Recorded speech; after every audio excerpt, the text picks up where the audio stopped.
नमस्ते सभी को। तो लास्ट के वेबिनार में हम लोगों ने क्या सीखा था, उसके बारे में थोड़ा एक हम लोग रिवीजन करते हैं। आइए देखते हैं कि हमने क्या सीखा था। तो मैं आपको दिखाती हूँ कि हम लोगों ने क्या सीखा था। तो हमने लास्ट के वेबिनार में लाभ हानि के बारे में सीखा था। तो लाभ हानि हमें लाभ कब होता है, हमें हानि कब होती है, इसके बारे में हम लोगों ने सीखा था। तो आइए देखते हैं, थोड़ा सा एक नजर मारते हैं। लाभ कब होता है?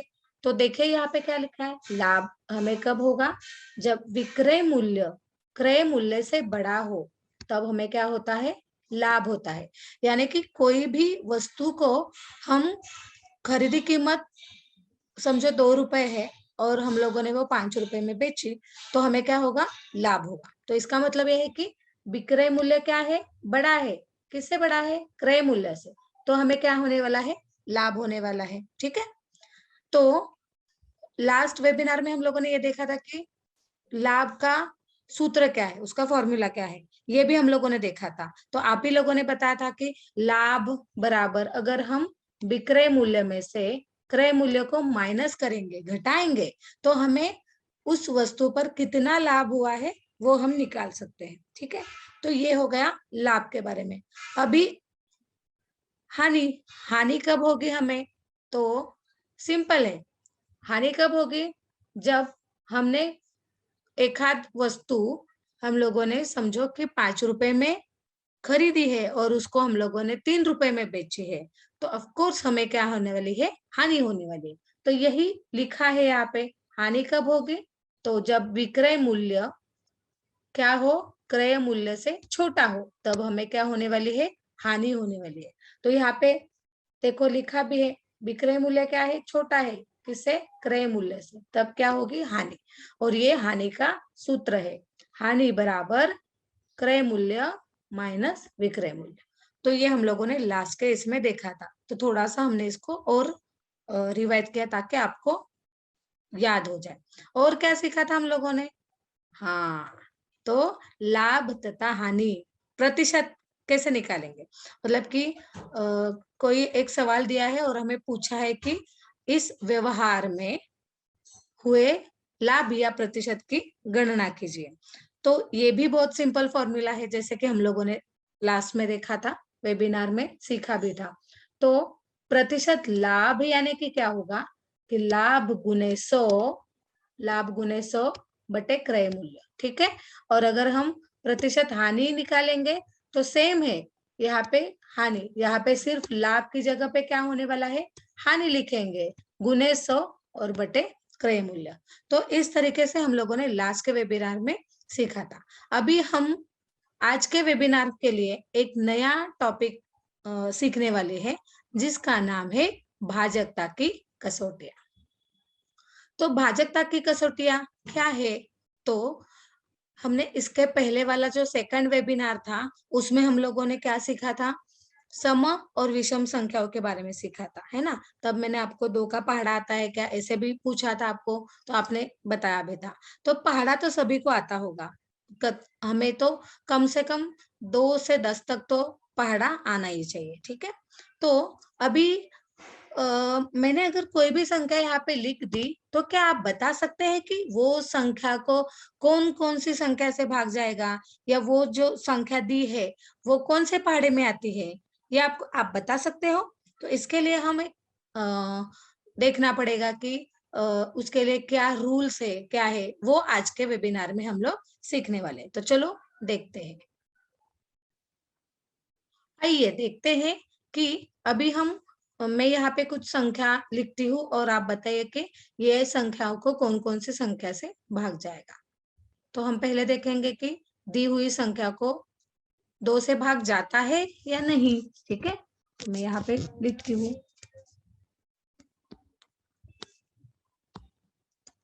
24 लिखा मैंने, 65 लिखा मैंने, 27, 18, ये संख्या मैंने लिख दी। तो क्या आप बता सकते हैं इन संख्याओं को देख के कि या दी हुई संख्याओं को 2 से भाग जाता है या नहीं जाता है? तो जैसे कि हमने लास्ट सम और विषम संख्याओं में भी देखा था कि जिन संख्याओं के इकाई स्थान पर, यानी कि ये वाला इकाई स्थान है, ये इकाई स्थान पर कौन कौन से अंक होंगे, तो वो उस संख्याओं को उन संख्याओं को 2 से भाग जाएगा। तो जहां तक आपको पता है, मैंने ये बोला था और आपने बताया था कि जिन संख्याओं के इकाई स्थान पे 0, 2, 4, 6, 8 ये अंक है, ये अंक होते हैं, तो उन संख्याओं को क्या होता है, 2 से भाग जाता है।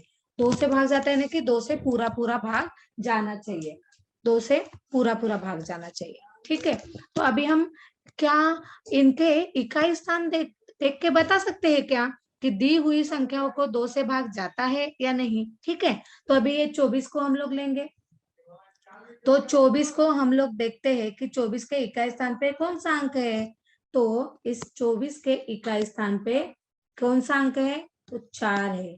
तो 4 अंक है, तो ये 2 से भाग जाएगा, है ना। यहाँ पे 65 को अगर हम देखते हैं, 65 को हम लोग लेंगे, तो 65 के इकाई स्थान पे कौन सा अंक है, 5 है। तो 5 इन नंबर्स में है क्या, नहीं है। तो 65 को 65 को 2 से भाग नहीं जाएगा। अब बाद में हम ये 27 लेते हैं, 27 के इकाई स्थान पे कौन सा अंक है, तो 7 है। 7 भी इस अंक में नहीं है, तो हम ये बता सकते हैं कि ये 27 को भी 2 से भाग नहीं जाएगा। फिर आता है 18, 18 को हम देखेंगे, इकाई स्थान पे कौन सा अंक है, 8 है। तो ये 8 यहाँ पे है, तो 2 से भाग जाएगा। तो इन संख्याओं में से हम ये कह सकते हैं कि अगर हम देखेंगे इकाई स्थान को, तो हम ये बता सकते हैं कि इन संख्याओं में से किस किस को 2 से भाग जाएगा, तो ये 24 को 2 से भाग जाएगा और ये 18 को 2 से भाग जाएगा। क्यों जाएगा, क्योंकि इनके इकाई स्थान पे कौन से अंक है, ये 4 है और 8 है। इसके लिए ये 2 संख्याओं को सिर्फ 2 से भाग जाएगा। तो यही है 2 की विभाजकता की कसौटी। क्या है 2 की विभाजकता कसौटी, कि जिन संख्याओं के इकाई स्थान पे 0, जिन संख्याओं के इकाई स्थान पे 0, 2, 4, 6 और 8 ये अंक होते हैं, उन संख्याओं को 2 से भाग जाता है। चलो देखते हैं 2 की विभाजकता की कसौटी क्या है। तो यहाँ पे देख आप सकते हैं कि 2 की विभाजकता की कसौटी ये है कि जिन संख्याओं के इकाई स्थान क्या है, यहाँ पे आप देखेंगे कि देखो 2 से भाजकता की कसौटी, तो यदि किसी संख्या की इकाई के स्थान पर 0, 2, 4, 6 तथा 8 हो, तो वह संख्या 2 से पूर्णतः विभाजित होती है। एक यहाँ पे है कि ये एक शब्द दिया है यहाँ पे पूर्णतः, यानी कि क्या है, उसको पूर्णतः भाग जाना चाहिए, तो शेष कुछ भी बचना चाहिए क्या, नहीं। इसका मतलब ये है, तो शेष कुछ बचेगा तो हम ये नहीं कह सकते कि वो संख्या 2 से पूर्णतः विभाजित है। तो 2 की कसौटी आपको समझ में आई है। देखो यहाँ पे हम ये भी देख सकते हैं कि यहाँ पे 2 का पहाड़ा दिया है यहाँ पे, तो ये इकाई स्थान के अंक को अगर हम गौर से देखेंगे, तो यहाँ पर भी देखो 2, 4, 6, 8, यहाँ पे इकाई स्थान का अंक 0, 2, 4, 6, 8, यही अंक अगर हम 2 का पहाड़ा और भी आगे बढ़ेंगे, 2 गुने 11 ऐसे करेंगे, 2 गुने 12 ऐसे भी करेंगे, तो भी यही जो इकाई स्थान के अंक है, वो ही अंक फिर से क्या होने वाले हैं, रिपीट होने वाले हैं। ठीक है, तो हमें इससे ये समझ में आता है कि यहाँ पे क्या हो रहा है, इकाई स्थान पे हमें क्या अंक मिल रहे हैं, 0, 2, 4, 6 तथा 8 ही अंक मिलते हैं। तो हमें कितनी भी बड़ी अगर संख्या है अब, और हमें पूछा गया है कि ये संख्या को 2 से भाग जाता है या नहीं, आप बता सकते हो क्या?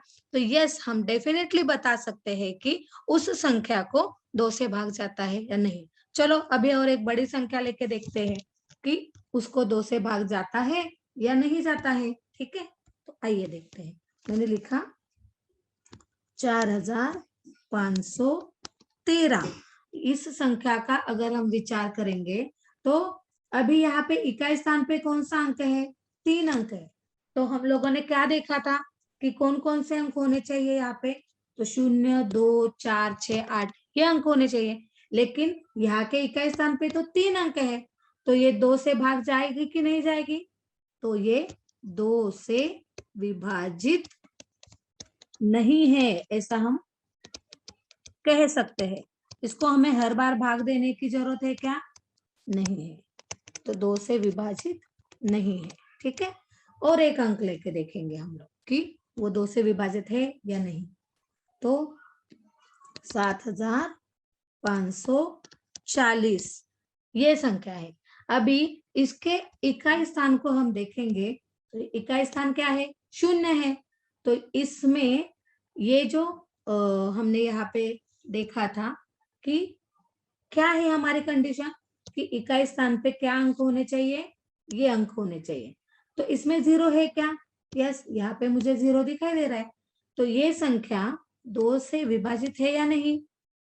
आपको पता चल ही गया होगा। तो ये 2 से विभाजित है, ऐसा हम देख के ही संख्या को बता सकते हैं कि ये संख्या, दी हुई संख्या 2 से विभाजित है।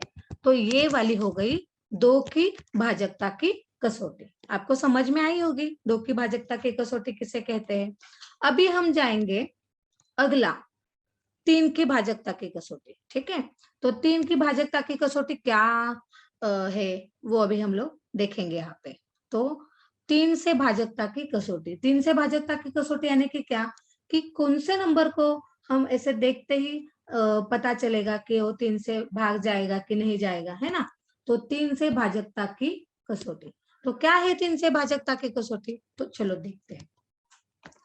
तो जिन संख्याओं के अंकों का योगफल 3 से पूर्णतः विभाज्य हो वह संख्या भी 3 से पूर्णतः विभाजित होती है। देखिए, पूर्णतः विभाजित का अर्थ मैं फिर से बताती हूँ आपको कि पूर्णतः विभाजित का मतलब है कि उसमें शेष कुछ भी नहीं बचना चाहिए, तो वो पूर्णतः विभाजित होती है। जैसे कि यहाँ पे हमें दिया गया है कि 123 है। ठीक है, तो 123 में अगर हम देखेंगे तो उनका क्या बताया है? संख्याओं के अंकों का योगफल, ये हमें ध्यान में रखना है। तो संख्या ने कि क्या, तो 123 में कौन कौन सी संख्या आ रही है? तो 123 में 1 आ रहा है, 2 है और ये 3 है ना। तो अगर हम ये तीनों का योगफल करेंगे, योगफल है शब्द इंपॉर्टेंट है। ठीक है, तो अगर हम ये तीनों का योगफल करते हैं तो हमें क्या मिल रहा है? तो 1 + 2 + 3, तो क्या मिल रहा है हमें? 6 मिल रहा है। तो अभी ये 6 जो है, 6 अंक हमें प्राप्त हो गया। तो 6 अंक 3 के पहाड़े में आता है क्या? तो आता है। 3 एकम 3, 3 दूने 6, ये तो आ रहा है। तो हम ये कह सकते हैं क्या कि ये 123 जो संख्या है ये 3 से पूर्णतः विभाजित होगी या नहीं? तो बिल्कुल होगी, क्योंकि यहाँ पे हम देख सकते हैं कि अंकों का योगफल 6 या 3 से विभाज्य है। तो 123 यह संख्या 3 से विभाजित होगी। तो ये जो योगफल आया हमारा 6, ये 3 के पहाड़े में भी आता है और 6 के पहाड़े में भी आता है। तो हम ये कह सकते हैं कि 123 ये संख्या क्या है? 3 से पूर्णतः विभाजित है। अभी हम दूसरा उदाहरण देखते हैं। तो देखिए यहाँ पे दूसरा उदाहरण एक बड़ी संख्या दी है 4 अंकों की। ठीक है, तो संख्या क्या है? देखो यहाँ पे क्या संख्या है कि यहाँ पे संख्या दी है 7326। तो 7326 में कौन कौन से अंक आ रहे हैं?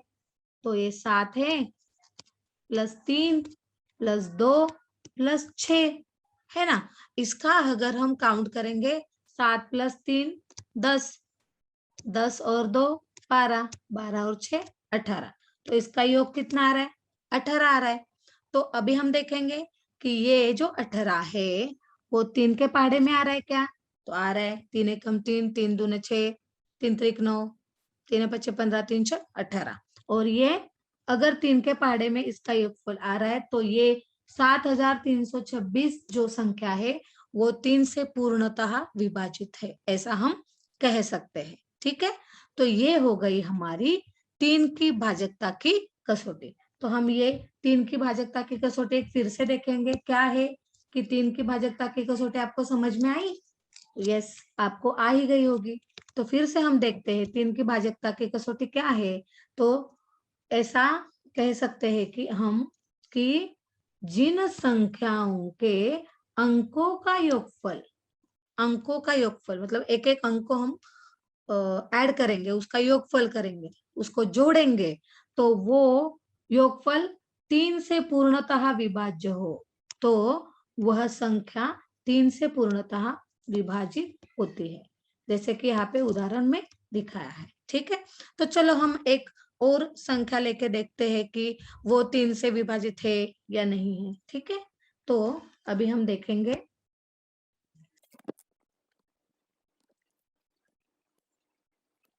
तो इसको अगर हम देखेंगे तो ये जो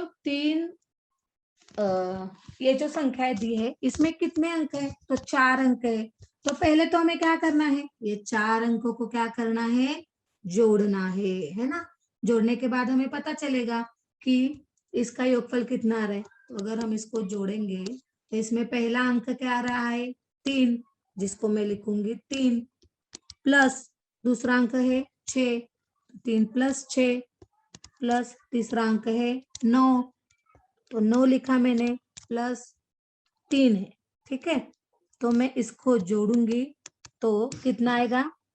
3 प्लस 6 9, 9 प्लस 9 18, और 18 प्लस 3 21 हो गया। ठीक है, तो हमें कौन सा नंबर मिल गया? अभी 21 मिल गया। तो मुझे आप बताइए कि 3 के पहाड़े में 21 आता है क्या? तो आता है। कौन से? 7वें नंबर पे आता है। 3 सत्ता 21, 21। तो अभी मुझे बताइए कि ये जो नंबर है 3693, ये 3 से विभाजित है या नहीं? तो है, क्योंकि ये जो 21 है वो 3 के पहाड़े में आ रहा है। देखते हैं, पहाड़ा लिखेंगे।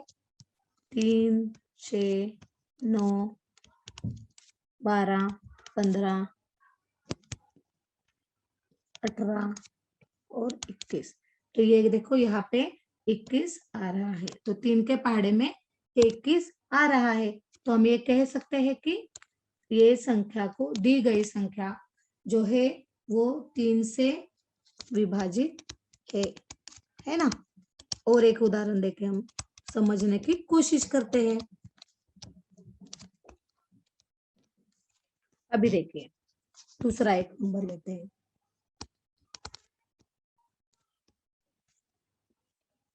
ठीक है, ये नंबर है। तो हमें पहले तो क्या करना है कि इनमें से जो अंक दिए हैं उनको क्या करना है? जोड़ना है। तो ये जोड़ते हैं हम लोग यहाँ पे। 7, पहला अंक 7 है, दूसरा है 5, 7 प्लस 5, प्लस तीसरा है 4, जिसको मैंने लिख दिया, चौथा है 2 प्लस 2। अगर हम इनको जोड़ेंगे तो इनका योगफल कितना आ रहा है? 7 प्लस 5 कितना होगा? 12, 12 और 4 16, 16 और 2 20 हो रहा है। तो अब मुझे बताइए, ये जो 20 नंबर है वो 3 के पहाड़े में आ रहा है क्या? नहीं, 3 के पहाड़े में तो 21 है ना? तो 3 के पहाड़े में कहीं पर आपको दिख रहा है क्या? आगे तो और बड़ा नंबर होगा, मतलब 24 आएगा, है ना? तो 20 से बड़ा ही नंबर आएगा। तो हम ये जो दी हुई संख्या है इसको हम 3 से भाग नहीं जा सकता है, ये कह सकते हैं हम, है ना? क्योंकि ये जो 20 उसका अंकों का जो योगफल आया वो 3 के पहाड़े में नहीं है। तो दी गई संख्या, अतः हम ऐसा लिख सकते हैं, इसीलिए दी गई संख्या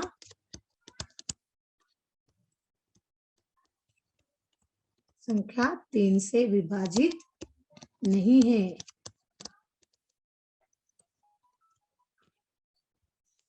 तीन से विभाजित नहीं है। ठीक है, तो ये हम ऐसा कह सकते हैं। तो अभी हम जाएंगे आगे। 3 की भाजकता की कसौटी आपने देखी है ना। 3 की भाजकता की कसौटी क्या है, हम लोगों ने पढ़ी है। आगे आती है 5 की भाजकता की कसौटी। तो अभी हम देखेंगे 5 की भाजकता की कसौटी क्या है। तो ये भी बहुत आसान है। तो 5 की भाजकता की कसौटी क्या है, क्या बताती है 5 की भाजकता की कसौटी। पहले तो हम 5 का पहाड़ा देखेंगे। तो देखो 5 के पहाड़े में यहाँ पे इकाई स्थान को हम देखेंगे। इकाई स्थान पे हमें क्या दिख रहा है, देखो यहाँ पे 5, यहाँ पे 0, 5, 0, 5, 0, 5, 0, 5 और 0। यहाँ पे हमें सबके इकाई स्थान में क्या दिखाई दे रहा है, 5 और 0 दिखाई दे रहा है।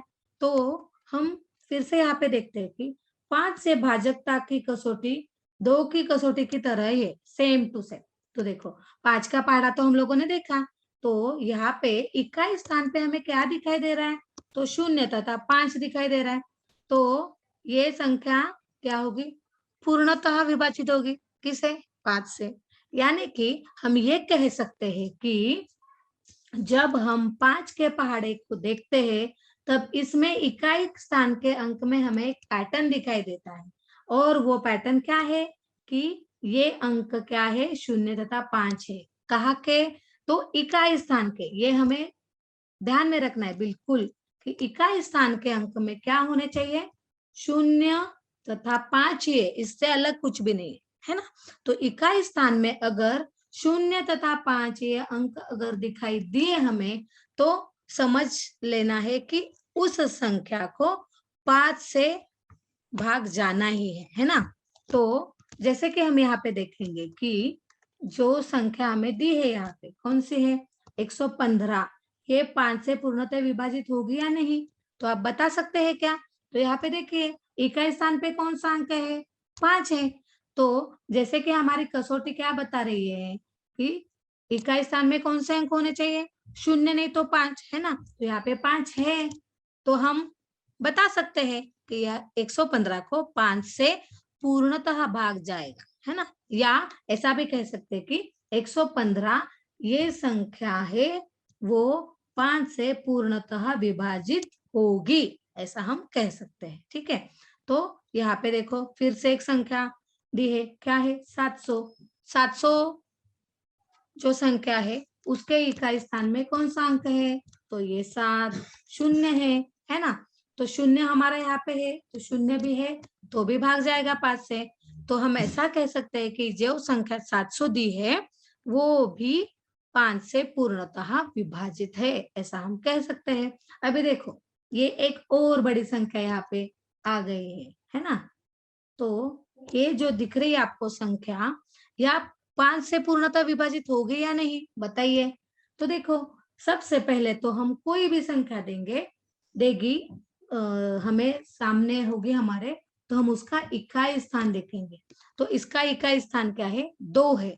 तो हमारे कसौटी में क्या बताया है कंडीशन, क्या अंक होने चाहिए, 0 और 5, ये 2 अंक यहाँ पे होने चाहिए।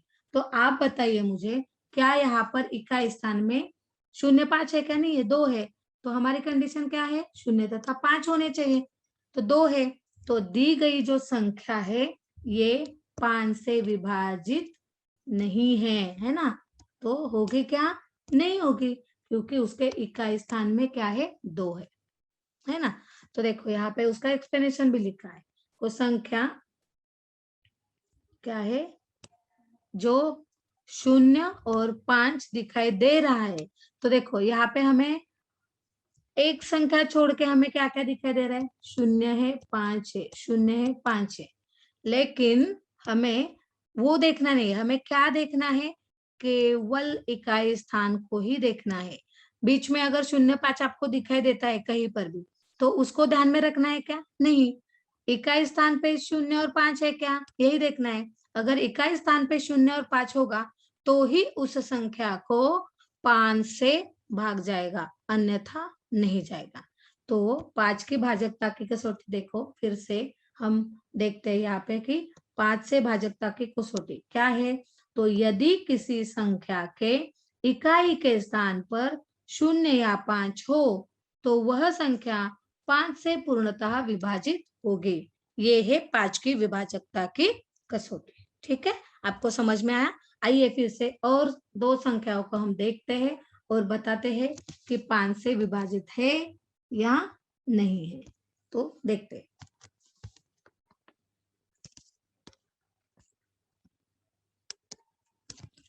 बताइए 5420 को 5 से भाग जाएगा कि नहीं जाएगा? तो जो जी बिल्कुल जाएगा। क्यों जाएगा? क्योंकि हम यहाँ पे क्या देख रहे हैं, इकाई स्थान को देख रहे हैं। तो इकाई स्थान में क्या है? 0 है। तो दी गई संख्या को 5 से भाग जाएगा। तो हम ऐसा लिख सकते हैं कि 5 से विभाजित है। दी गई संख्या 5 से विभाजित है, क्योंकि हमें सिर्फ उसका इकाई स्थान देखना है। ठीक है, अभी हम और एक उदाहरण देखते हैं।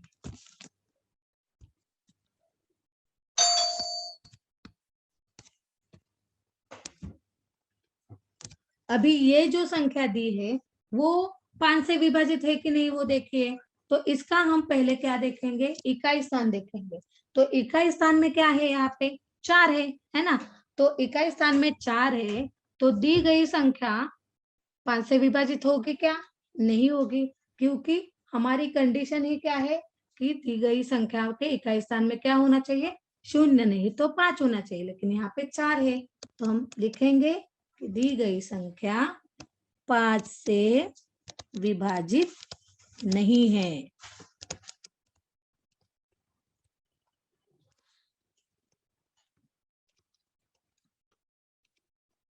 ठीक है, तो आपको 5 की भाज्यता की कसौटी समझ में आई। तो हम आगे बढ़ते हैं। अभी हम देखेंगे 7 से भाजकता की कसौटी क्या है। ठीक है, तो 7 से भाजकता की कसौटी क्या है? तो देखिए यहाँ पे देखेंगे हम लोग 7 से भाजकता की कसौटी। तो आइए हम 7 की कसौटी के एक उदाहरण की सहायता से समझने की कोशिश करते हैं कि क्या है 7 की भाजकता की कसौटी।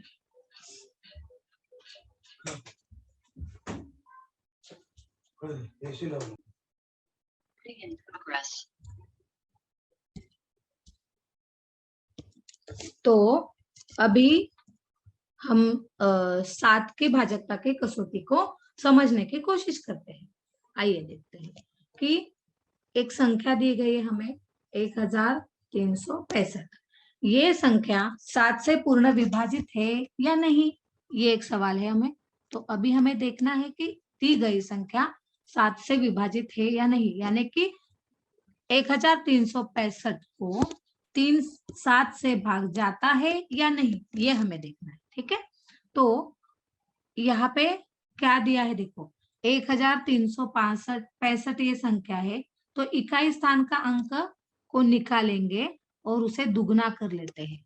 तो इकाई स्थान का अंक क्या है? तो इकाई स्थान का अंक है 5। तो उसको अगर हमने दुगना किया तो कितना हो गया? 10, है ना। तो शेष क्या संख्या है? तो शेष संख्या कौन सी बची है? 136। तो इसमें से उसको घटाते हैं। तो 136 माइनस 10 तो कितना हो गया? 126। जो हमें नई संख्या मिली है 126। तो जो संख्या हमें मिली है, फिर इस संख्या में फिर से वही प्रक्रिया हम लोग करेंगे, यानी कि ये जो 126 हमें मिला है उसमें इकाई स्थान का अंक क्या है? तो यहाँ पे 6 है। तो 6 को क्या करेंगे? हम निकालेंगे और उसको भी क्या करेंगे? हम दुगना करेंगे। तो 6 को दुगना किया तो क्या आया? 12। तो 12 ये संख्या मिली। तो 12 इकाई स्थान का अंक 6 निकाला तो बचा 12। तो 12 में से फिर से हम क्या करेंगे? जो ये 12 जो बचा है तो उसमें से हम लोग ये 6 का दुगना करने के बाद कितना बचा है? 6 का दुगना करने के बाद कितना हुआ है? 12। तो 12 में से 12 को हम लोग क्या करेंगे? घटाएंगे। 12 में से 12 को क्या करेंगे? घटाएंगे। तो 12 में से 12 घटाने पर क्या मिल रहा है हमें? यहाँ पे शून्य प्राप्त हुआ। हमें कितना प्राप्त हुआ? शून्य। अतः अगर हमें शून्य या 7 मिलता है तो शून्य या 7 मिलेगा तो दी गई संख्या क्या होगी? 7 से विभाजित, पूर्णतः विभाजित होगी। देखिए मैं फिर से बता रही हूँ कि पूर्णतः ये शब्द बहुत ही जरूरी है, क्योंकि पूर्णतः का मतलब होता है बाकी कुछ भी नहीं। अगर बाकी बचता है तो वो पूर्णतः भाग नहीं जाएगा, तो वो दी गई संख्या 7 से पूर्णतः विभाजित नहीं होगी। ठीक है, तो फिर से हम इसको एक बार और समझने की कोशिश करते हैं। तो मैं आपको यहाँ पे दिखाती हूँ फिर से कि पहले हमें क्या करना है कि हम यहाँ पे देखेंगे एक ये जो उदाहरण है 1365, इसको हम लिखते हैं यहाँ पे 1365,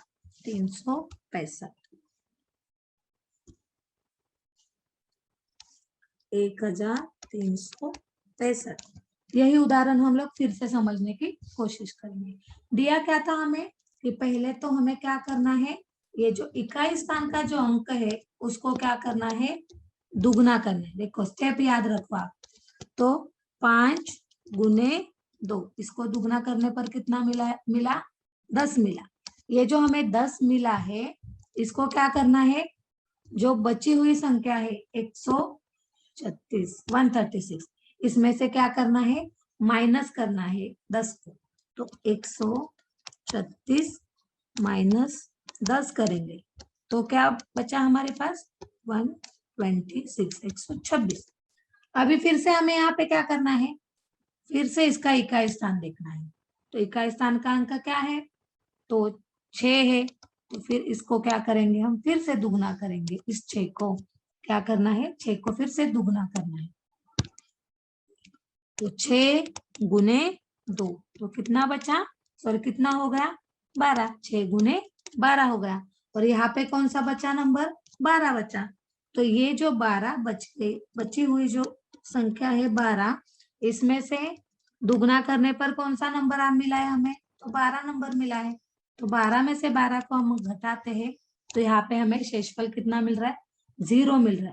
तो अगर ये 0 मिलता है तो दी गई संख्या 7 से पूर्णतः विभाजित है, ऐसा हम कह सकते हैं। तो इसको भाग लगा के भी हम लोग जांचेंगे कि सही में ऐसा है क्या। तो देखो 1365 को हमें 7 से भाग लगाना है। अभी भाग लगाते समय हम पहले संख्या देखेंगे 1 है ना, तो 1 7 से छोटा है तो हम यहाँ पे 2 अंक लेंगे, है ना। तो 2 अंक मिलके कौन सा नंबर बन गया? 13। तो 13 से छोटी संख्या 7 से पहाड़े में कौन सी है? तो 7 एकम 7 है। दुगना करेंगे 7 दूने 14, तो हमें 7 ही लेना है। तो 13 में से अगर हम 7 को माइनस करते हैं तो कितना बचता है? 6 बचता है। तो बाद में हमें एक नंबर उठा के लिखना है यहाँ पे, तो 6 हो गए। अभी 7 के पहाड़े में 66 से छोटा नंबर कौन सा है? तो देखेंगे 7 के पहाड़े में अगर हम 9 से गुना करेंगे तो हमें कितना मिलता है? 63 मिलेगा। तो 63 माइनस करेंगे तो कितना आएगा? 6 में से 3 गया, बचा है यहाँ पे 3, 6 में से 6 गया 0। अभी और कौन सा नंबर बचा है यहाँ पे? 5, उसको हम लेंगे तो कितनी कौन सी संख्या बन गई? 35। तो 7 के पहाड़े में 35 है क्या? तो है। कौन से नंबर पे आता है? 5वें। तो यहाँ पे 35 लिखेंगे। तो देखो 5 में से 5 गया 0, 3 में से 3 गया 0। तो जैसे कि हम लोगों ने भाजकता की कसौटी देखी तो उसका हम लोगों ने फिर से उसको इसकी जांच भी की, तो इस संख्या को 7 से भाग जा रहा है। तो ये आप याद रखेंगे 7 की भाजकता की कसौटी के लिए, तो आपको आराम से आप बता सकते हैं कि दी गई संख्या 7 से विभाजित है या नहीं। अभी हम आगे की संख्या देखेंगे। देखो 7 की भाजकता की कसौटी को और एक बार हम लोग देखते हैं। क्या है कि 7 से भाजकता की कसौटी किसी संख्या में इकाई के अंक को निकालकर उसे दुगना कर लेने के बाद शेष संख्या में से घटाते हैं। यही प्रक्रिया जब तक दोहराते रहना है तब तक कि 7 से पूर्णतः विभाजित होने वाली संख्या शून्य आ जाता है। वो संख्या 7 से पूर्ण विभाजित होती है। मतलब शून्य आता है तो वो संख्या क्या होती है? 7 से विभाजित होती है। आपको 7 की कसौटी समझ में आई? ठीक है, अभी हम अगला वाला देखेंगे। अगली क्या कसौटी है? 10 से भाजकता की कसौटी। तो ये बहुत आसान है। यहाँ पे देखिए 10 का पहाड़ा दिया है हमें, तो 10 का पहाड़ा अगर हम गौर से देखेंगे तो इसके सभी के इकाई स्थान पे हमें क्या दिखाई देने वाला है? शून्य दिखाई दे रहा है। शून्य शून्य शून्य। तो आप तो इसे आराम से बता सकते हैं 10 की भाजकता की कसौटी क्या होगी। तो 10 की भाजकता की कसौटी हम बोल सकते हैं कि यदि किसी संख्या के इकाई स्थान पर शून्य हो तो वह संख्या 10 से पूर्ण विभाजित होगी। ये तो बिल्कुल आसान है। तो देखिए यहाँ पे जैसे कि नंबर दिया है 110, ये 10 से विभाजित है। 560 ये भी 10 से विभाजित है। और 400 ये भी 10 से विभाजित है। क्यों? क्योंकि इन सभी संख्या का इकाई स्थान अगर हम देखेंगे तो सभी का इकाई स्थान क्या है? शून्य है। इसीलिए ये सारी दी गई संख्या क्या है? 10 से विभाजित है। ठीक है, समझ में आई 10 की कसौटी? अभी हम देखेंगे अगली कसौटी। अभी हम देखेंगे 11 की भाजकता की कसौटी। तो 11 की भाजकता भी कसौटी भी आसान है। देखिए, आइए देखते हैं क्या है कि हम एक उदाहरण की सहायता से 11 की कसौटी समझने की कोशिश करते हैं। तो देखो यहाँ पे एक संख्या दी है, कौन सी? 1364 ये संख्या है। तो इस संख्या में क्या करना है? इकाई स्थान से सम स्थानों और विषम स्थानों का योग करना है। मतलब क्या कि सम स्थान यानी कि कौन से? तो ये दूसरा नंबर और ये चौथा नंबर पे आने वाला अंक। तो 3 और 4 को क्या करना है? योग करना है। और विषम यानी कि ये जो पहला है और ये तीसरा है। ठीक है, तो पहले स्थान पे कौन सा अंक है? 1 है और तीसरे पे 6 है। तो दोनों का हमें क्या करना है? योग करना है। तो समस्थानों का योग क्या है? देखो जैसे कि यहाँ पे दिखा है, समस्थानों का योग क्या है कि 6 और 1 दिया है। ठीक है, चलो कोई बात नहीं। तो ये कितना आ गया? 7 आया। और विषम स्थानों का योग क्या है? 4 और 3 है, ये भी 7 आ गया। तो ये जो योगफल जो आता है ये 7 और ये 7, तो अगर इन दोनों को आपस में घटाने पर 0 प्राप्त होगा या 11 प्राप्त होगा तो ही वह संख्या 11 से विभाजित हो सकती है। तो 11 की कसौटी क्या बताती है? देखो 11 की कसौटी है कि 11 से भाजकता की कसौटी क्या है? तो दी गई संख्या के इकाई स्थान के समस्थानों और विषम स्थानों को योग करना है और आपस में उनको घटाने पर 0 आ जाए या 11 आ जाए तो वह संख्या 7 से पूर्णतः विभाजित है, ऐसा हम कह सकते हैं। तो ये उदाहरण जो दिया है वो हम और समझने की कोशिश करते हैं। आइए देखते हैं। 1364। तो उन्होंने बताया क्या है हमें कसौटी में कि इकाई स्थान से हमें सम और विषम करना है। तो हम क्या करेंगे? इन दोनों को हम जोड़ेंगे और इन दोनों को जोड़ेंगे, यानी कि ये समस्थान और विषम स्थान। पहले तो हम ये दो लेंगे जैसे कि हमें बताया गया है। तो 1 + 6 करेंगे तो कितना आ रहा है? 7 आ रहा है। और ये 3 और 4 को देखेंगे तो इनको भी जोड़ेंगे, 3 + 4, तो इनको भी जोड़ने पर कितना आ रहा है? 7। और ये 7 में से 7 इनका जो जोड़ने पर जो संख्या आती है उनको हमें घटाना है। ये तो घटाने पर क्या आ रहा है? 0 आ रहा है। तो हम ऐसा कह सकते हैं कि ये जो संख्या दी गई है वो 11 से पूर्णतः विभाजित है, ऐसा हम कह सकते हैं। ठीक है, तो ये हो गई 11 से भाजकता की कसौटी। तो चलो आइए देखते हैं फिर से एक बार 11 की भाजकता की कसौटी क्या है। तो 11 से भाजकता की कसौटी क्या है? तो जो संख्या हमें दी गई है उसको क्या करना है, हमें इकाई स्थान से सम तथा विषम स्थानों का योग आपस में घटाने पर 0 आ जाए या 11 आ जाए तो वो संख्या 11 से पूर्णतः विभाजित है, ऐसा हम कह सकते हैं। तो और एक उदाहरण से हम समझने की कोशिश करेंगे। आइए देखते हैं, और एक उदाहरण हम लोग यहाँ पे लेंगे कि वो संख्या 11 से विभाजित है या नहीं। तो कौन सी भी एक संख्या को हम यहाँ पे लिखेंगे और देखेंगे कि वो संख्या 11 से विभाजित है या नहीं। देखो, अभी हमें क्या करना है कि ये 2 और 5 को मिलाना है। तो 2 + 5 कितना आ गया यहाँ पे, 7 है ना। और अभी क्या करना है, फिर से हमें ये 3 और 4 को भी मिलाना है। तो हम क्या लिखेंगे यहाँ पे, 3 + 4। तो यहाँ पे भी इनका क्या हो गया, योगफल 7 आ गया। ठीक है, तो अगर ये बताए अनुसार इन दोनों का योगफल हमें क्या करना है, ये 7 में से 7 को क्या करना है, घटाना है।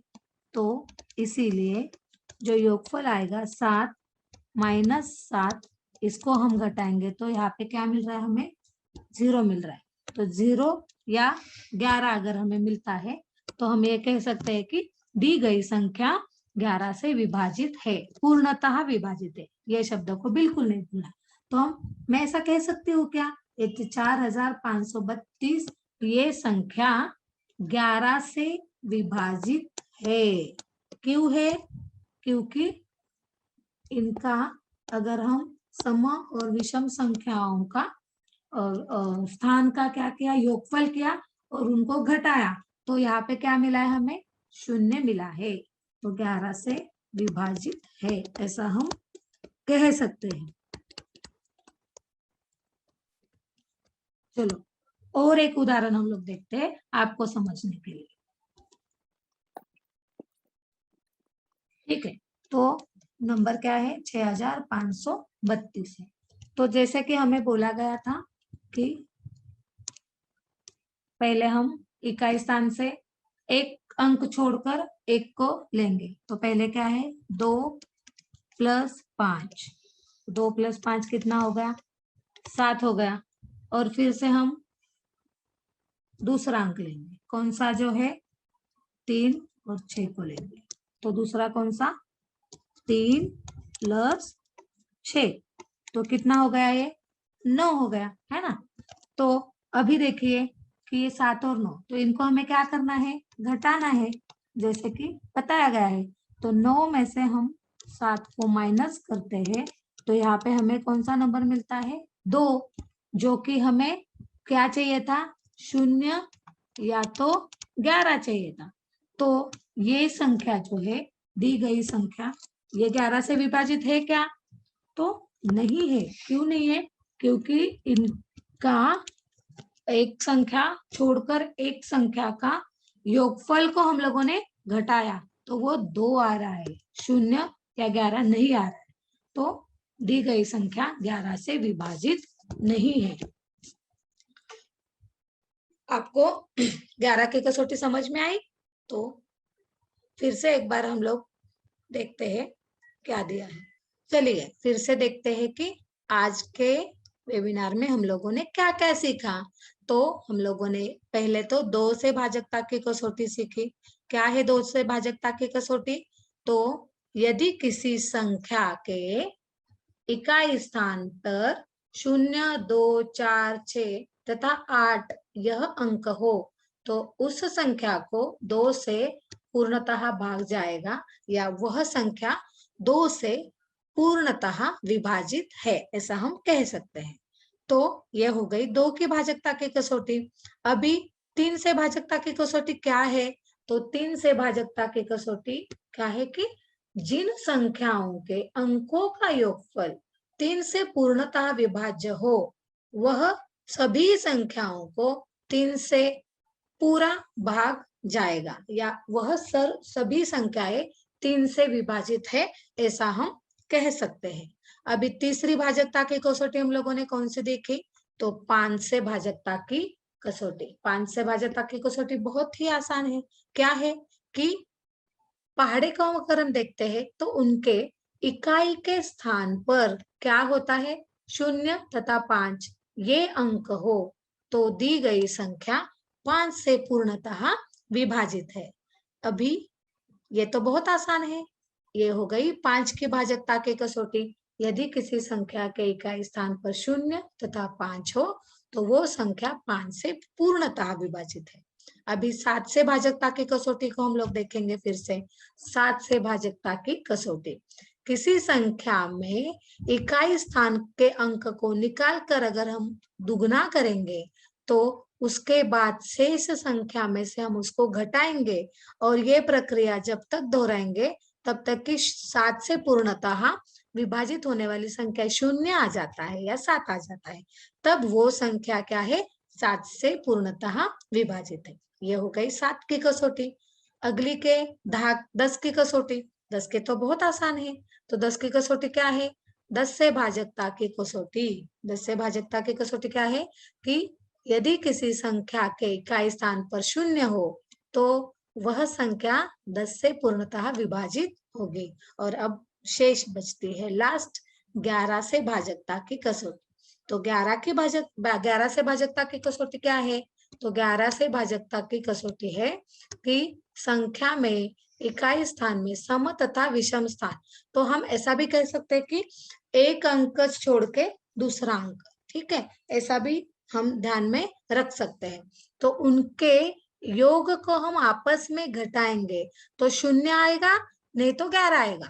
तो उस संख्या को 11 से पूर्णतः भाग जाएगा या वह संख्या 11 से पूर्णतः विभाजित होगी। तो आपको आज के विभाजकता की कसौटियां जो है वो सभी समझ में आ गई होगी। अगर नहीं समझ में आया है तो यहाँ पे मैं रीडिंग कार्ड आपके साथ शेयर करूंगी। तो यहाँ पे ये YouTube की लिंक दी है, उसको इस वीडियो को आप 2 से 3 बार देखिए। जब तक आपको समझ में नहीं आता है तो वीडियो आप लोग देख सकते हैं। उसके साथ साथ आपके साथ मैं एक वर्कशीट भी हल करूंगी, तो आप जरूर उस वर्कशीट के दिए हुए प्रश्नों को सॉल्व करके आपके ग्रुप में भेज दीजिए। Thank you. तो अगले वेबिनार में मिलते हैं। और आज के वेबिनार में जो जो सिखाया है उस पर मैं आपको सवाल जरूर पूछूंगी। तो प्लीज आप इसको ठीक से देखिए, पढ़िए और वर्कशीट में दिए गए सवाल जो है उसको हल करके आपके ग्रुप में भेज दीजिए। Thank you.